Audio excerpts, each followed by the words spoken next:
takeaway right now is that a lot of the press is not interested anymore in hearing about the SARS reports, but they're very much real.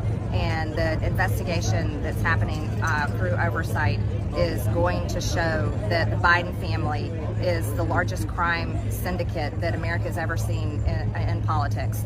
And what I read in over 2,000 pages of SARS reports is there is evidence, real evidence of human sex trafficking with Hunter Biden and O.W.S.C.U.S, which is his law firm. That's not just some fake company, that's his actual law firm where he was paying prostitutes. That is human sex trafficking. And some of these women were from countries like Russia and Ukraine, as well as from all over the United States. I read that with my own eyes. And the SARS reports clearly say prostitution, and it was a prostitution ring. And these were many customers through Wells Fargo Bank.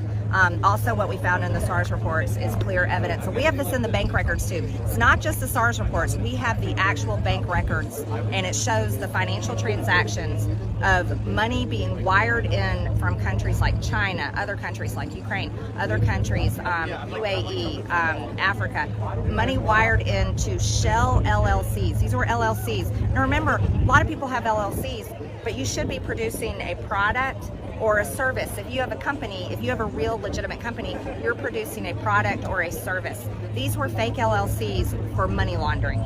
So money, we have the bank statement, shows wire transfers of money going into these LLCs, and then direct payments going out to multiple Biden family members, not just Hunter Biden. We're talking about approximately 9 to 10, and we're finding more every single day because we still have many bank records still coming in. This is going to be the most explosive story that's happening, and I think it's probably one of the most important things we should be talking about. And here's why.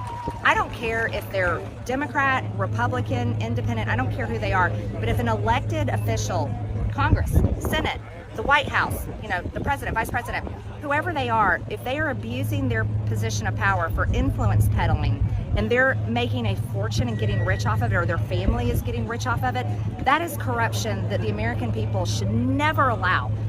And they don't want it. The American people, if they really knew what's happening, and I hope they do very soon, because we intend to expose it all, and that's what we're going to do. When the American people find out about this, I am hoping that they're willing to take their political lenses off and go, this cannot be tolerated. And then, you know what I would hope? I'll say this too. If any other elected official is doing the same thing, I hope they're exposed too. And I don't care what political party they're in, because it's wrong. America should not be sold out to the rest of the world through influence peddling for corrupt politicians and their family members to get rich. And that's everything that's wrong in this country. And I think it's happening on a much higher level than we know.